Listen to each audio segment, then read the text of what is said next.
Start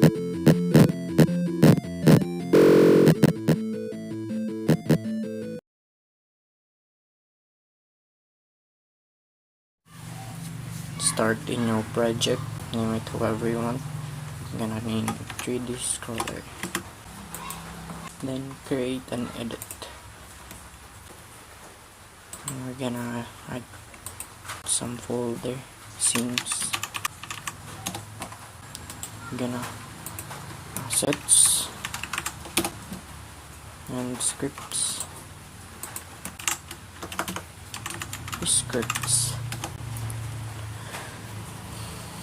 Then click the 3D scene, new node, name it game, and can add a player. Can have a rigid body, so that the gravity will be automatically applied. Then add the mesh instance, and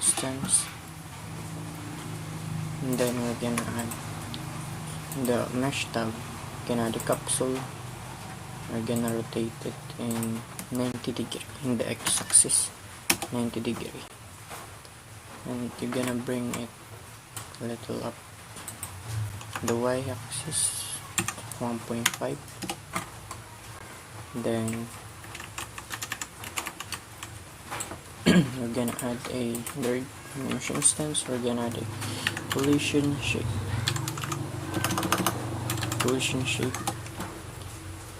Make it a child of the mesh instance so that it will automatically adjust its size, radius, and dimension of the capsule, the same as its parent. So we're gonna move it as the child of the rigid body, and we're gonna name the rigid body as the player. We're gonna add the camera,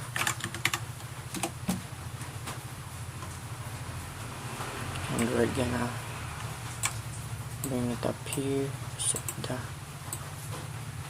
snapping on so that it will automatically adjust. And the Y,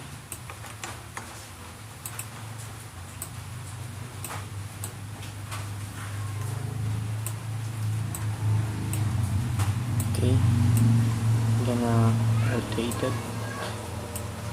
to 15 and then preview it. Okay, it's okay for now, it's good. Now we're gonna add the platform. We're gonna add a spatial node. We're gonna name it platform, and as a child we're gonna add as a child mesh instant. Gonna add the box, so cube. Gonna add the cube. Gonna add the cube, bring it downward -1, then scale it to 6. Scale it Z so that it will have 100, and in its Z position make it so that it will -90, because we're moving toward the Z, the negative Z position. And then we're gonna add a collision. Again, this technique will automatically quick tip. So this, when you are adding a collision shape to a mesh instance, and make sure that it always you always add a collision shape as a child of the mesh, so that it will automatically adjust its dimensions. Click, and then we're gonna add backs, and that's it. And then right now we're gonna try if we are now colliding. So current, save it. Before you forget it, just always save files. Then select current, Oh,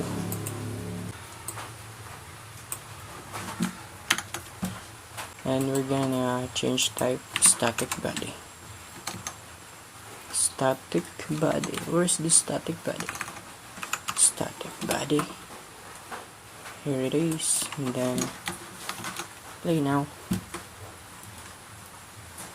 Oh, now it's working. And now, oh, okay, that's it for today's video. And now, gonna move on to the second part. And welcome to part 2 of the tutorial. Now we're gonna have a player movement. So as you can see, our player, when we move, we want to move sidewards only. We want our player to move the sideward direction only, and we're gonna move it in four units in this direction only. And then, so now we're gonna add our inputs in the project settings. Go to the input map and apply the action and add your input action. Gonna add the input, move left and move right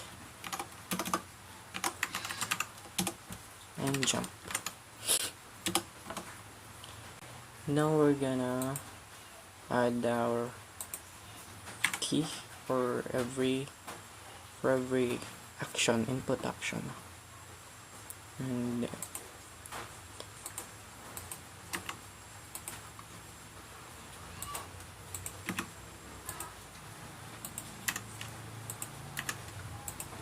so you can see jump has 2 buttons. Well, it won't crash the game, so but it will, so that we will have 2 inputs for the jump. And then the player script, we're gonna add a code for it. We're gonna variable position equals to array. We're gonna have an array -4, 0 and 4. This is the position of the player. No, it's not. And the function process if input is action pressed, action is pressed left, we're gonna translate our character in the z axis only. We're gonna move it 4 units in the left, and the other is 0, and the other axis are 0. So we're gonna try it right now. So we're moving, but we fall off to the ground because we move. I'm gonna fix the camera. We fall off to the ground because we move even if we are in the gun, and we're gonna and in the code we're gonna prevent it to move just by adding this extra code and translation that x is not equal to -4.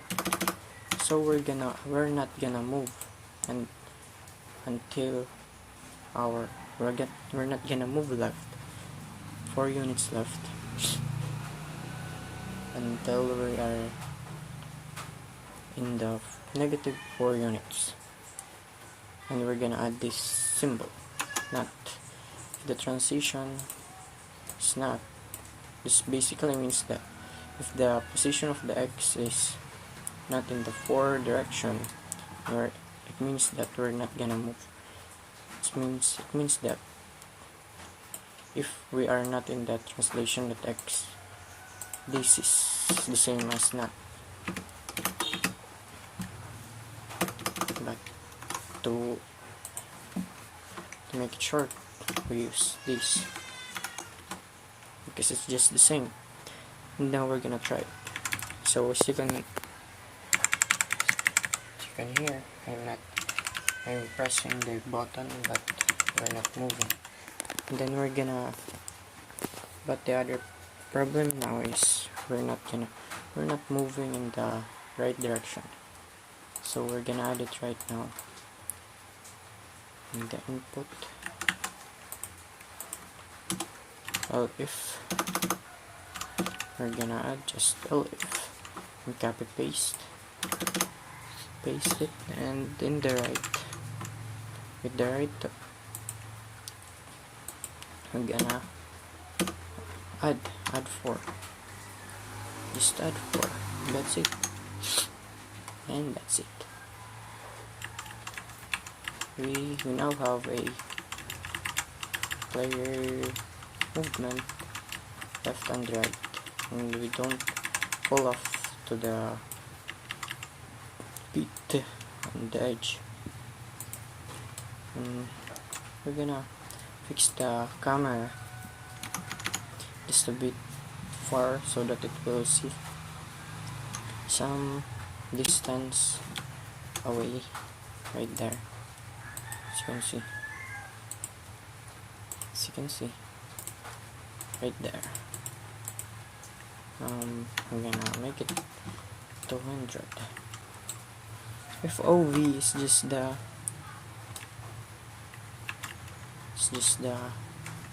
wideness, I guess, but we're not gonna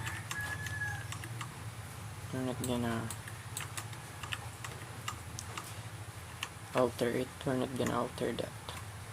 Now that we have movement, player movement, it's now time to add spawner. We're gonna add spatial node. We're gonna name it spawner, and we're gonna add a timer. We're gonna add a enemy. We're gonna add it enemy,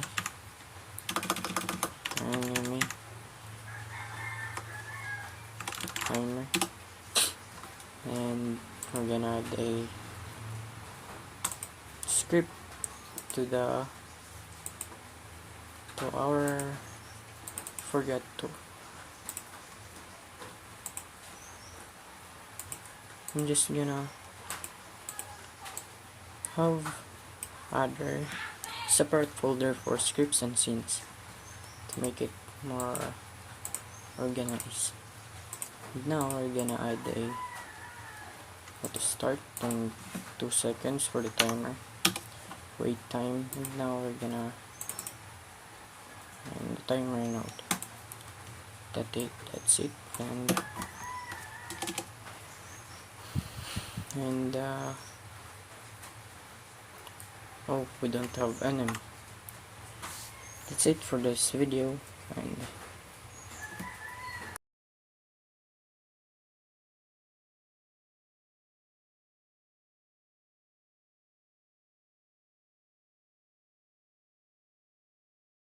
welcome to part 3 of the tutorial. And now we're gonna add some enemy and enemy spawner, and create a new node.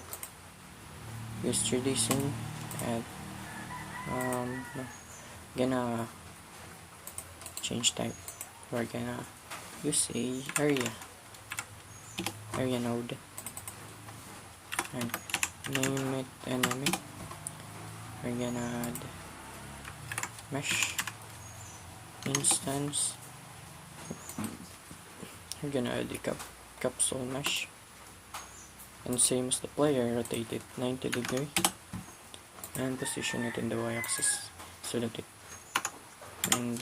1.5 units up. Now we're gonna add our collision shape, add a capsule shape, shortcut again. It's a shortcut again, so that we're not gonna have to worry if we have the exact position. Now we're just gonna have it a little different color. I'm gonna use it. It's red. See, and we're gonna save it to scenes as enemy. And now back to the player, back to the game. We're gonna add a special. I'm gonna add a spawner. Name this is spawner. I'm gonna add a timer. Name this enemy timer. Enemy timer. And we also gonna add the game script to the game, and here just gonna use this because I already started it. I'm just gonna erase things, close this, and then in the spawner timer we're gonna connect the signal. We're gonna connect the signal to the game. This will cause this signal will be emitted when the timer times out, and when the timer only have 2 seconds. So every 2 seconds, check the auto start. So every 2 seconds we're gonna spawn enemy. So but we don't have enemy, so that we will gonna add enemy. We will gonna add enemy and preload. We will preload the enemy. Find it in your, then the variable, then in the enemy timer create a variable, name it enemy, plus to enemy regulatory that instance. So basically we're instantiating this enemy, and we're gonna create something from it, and we're gonna create a copy from it. And now that we created a copy of it and we stored it in the variable enemy, we will add it in the game.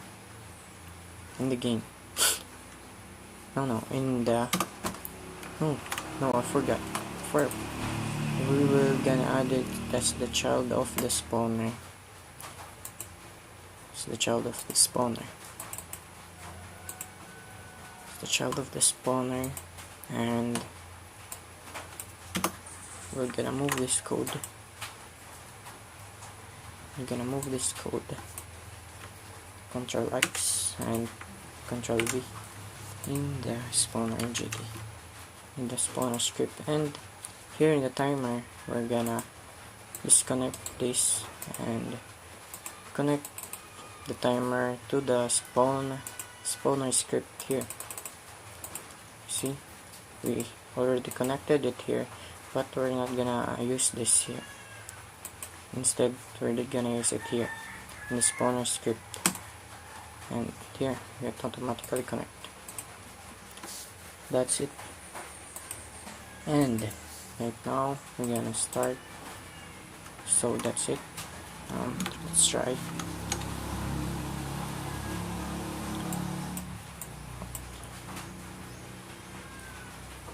Two seconds. No, it's not working. Because what? Because the enemy is in our here right now. So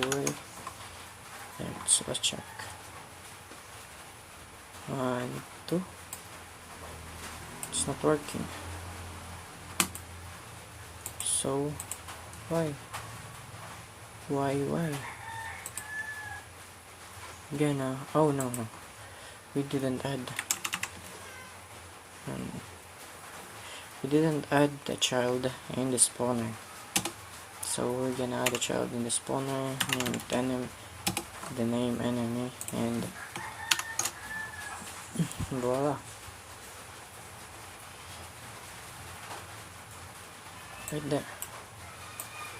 But it only stuck right now. The enemies are only stuck because they're not moving. So we're gonna make them move in the enemy script. This enemy script, and delete this, and now create a variable position equals, I'll create a variable scroll speed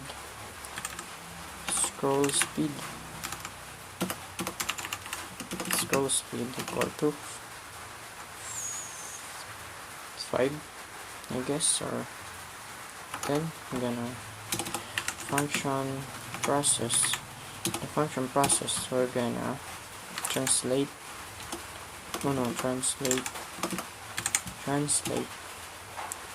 vector 3. We're gonna translate its position, the position of the enemy in the 3D plane using the vector. This vector 3, in the x-axis is 0, the y-axis is 0, and in the z-axis we're gonna use the scroll speed defined, and let's multiply it by delta. So right now our enemy should move as soon as it spawned. So right there it's moving, but they move slow. I'm gonna make it 30.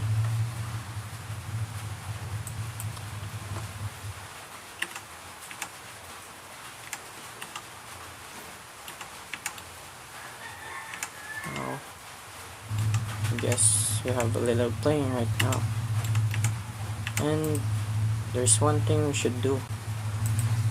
We need to randomize its position so that it will have in the 3 position where we move. So we're gonna have an array that has our position, the same as the player position, x, -4 and +4, and also 0. And then of course we're gonna add 0 and -4. So in the ready function ready, we will only randomize the position that's shuffle, and then we're gonna use position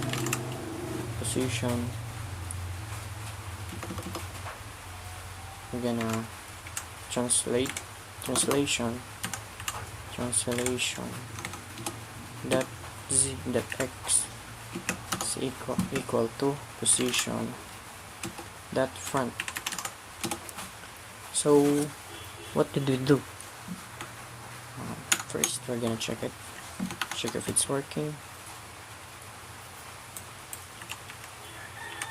Yes, it's working, pretty nice, but it's not in the 0 position. Oh, we forgot the comma to separate. There are only 2 values here.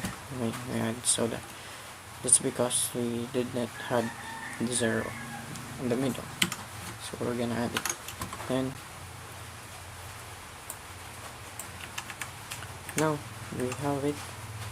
Now there we have it, and we should have right there, and that's it. Now I'm gonna explain these two lines. The position is an array of number. Position is an array of number. This and this values are the units where our player also move. So we shuffle it and we take from it to randomize, pick a value that is randomized from this array. We shuffle it and take what's in front, and that's it. So hi, welcome to part 4. Now we're gonna add the functionality of the enemy.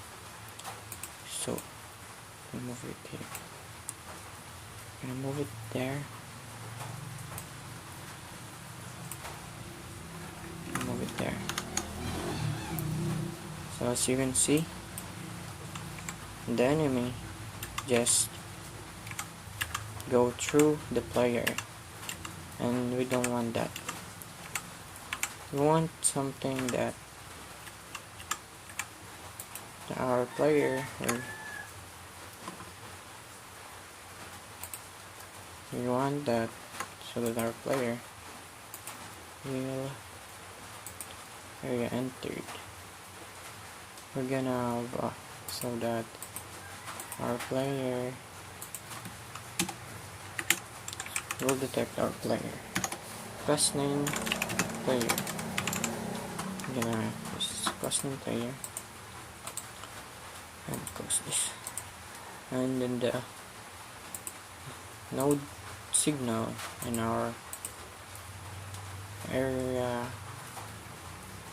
node, we're gonna connect a signal body entered to. We're gonna connect signal body entered. Now we're gonna visit enemy group. Enemy, so that enemy and our player.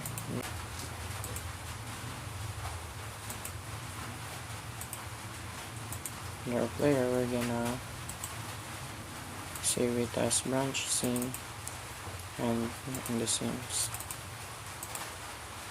Gonna open it. Now we're gonna add an area. We will call it hitbox.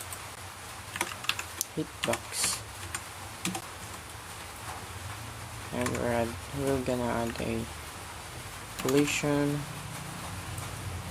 Now we're gonna duplicate this, hit this, and add it here.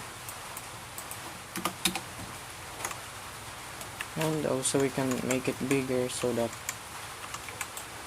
our player, bigger, smaller, so that we're gonna leave it right there.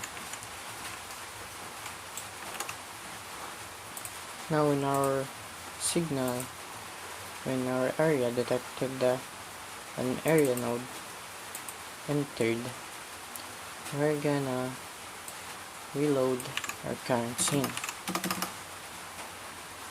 Get 3 or check it if it's working. Player died or player minus health.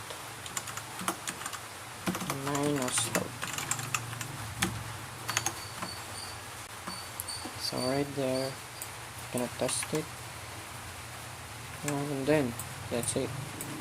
There it is. It's working, right? And so we're gonna add the functionality. For now we're gonna make it reload our scene. Current scene. Get 3. That reload current scene.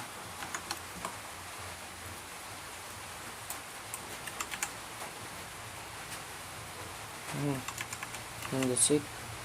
Now, pow pow.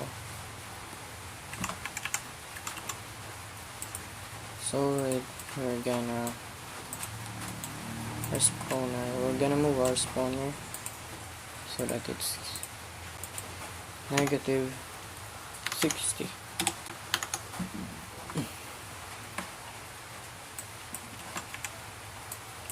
Move further. Remove further our spawner.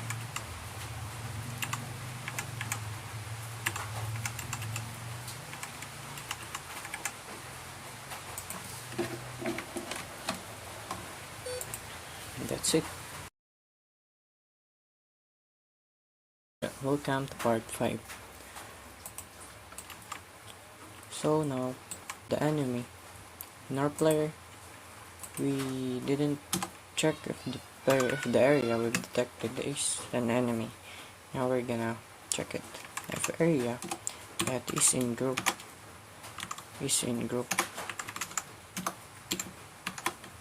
enemy is in group enemy, I'm gonna reload the scene. That's it. And it's working. Totally fine. Now in our enemy, we're gonna add enemy variation.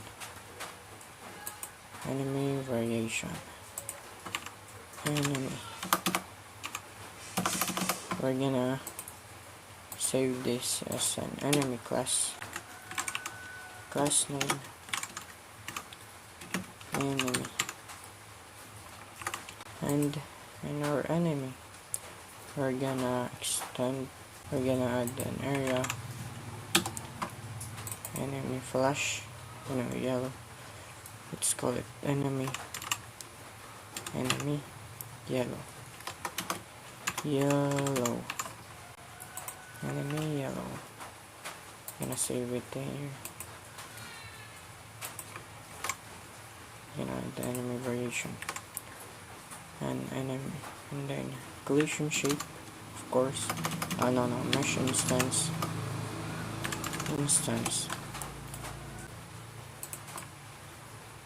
Mesh instance.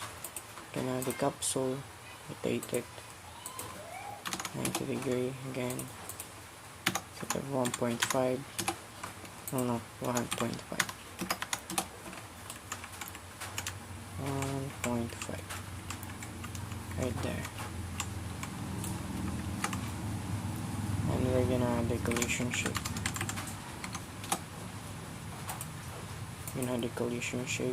Right there and move it there. We're gonna extend. We're gonna add separate yellow, enemy yellow. We're gonna extends our enemy class, so that we're gonna use the same.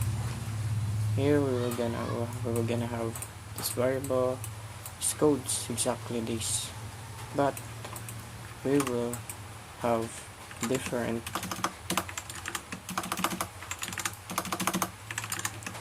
a different speed, scroll speed. We had 30, we're gonna have 50, so that this enemy is a little bit more faster. And in our game, we're gonna add timer yellow, enemy yellow. We're gonna add it in 2.5 seconds. Make it auto start, and in the timeout signal we're gonna add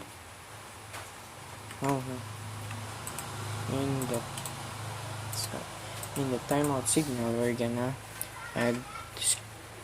In the timeout we're gonna add the timeout signal in the spawner script. Again, preload y enemy. Y enemy. Press preload. Yellow Y enemy. The script, we're gonna move it here.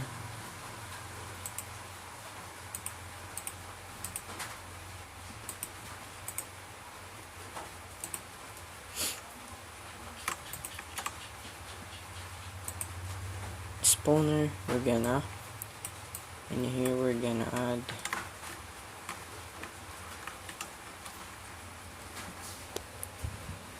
and now we're gonna do the same thing.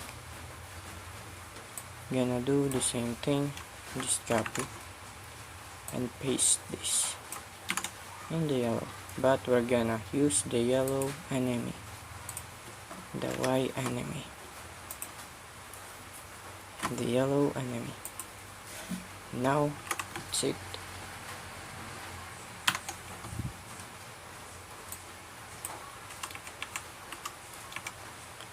.5. No, it's not. Why? We've instantiated. Wait. Odd child. Enemy yellow.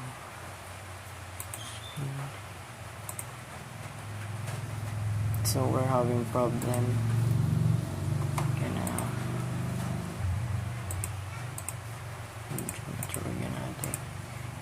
We're gonna make it yellow. Plus. And now, oh, we didn't connect the signal to dynamic spawner. Here, right there, connected it, and now we should have. Well, we should have enemy yellow. It seems to be a little bit more too OP. It's too fast. I'm gonna make it 40. And let's move the enemy spawner to be further away. We're gonna make it -80. It's my personal preferences. You can do it or don't. It's up to you.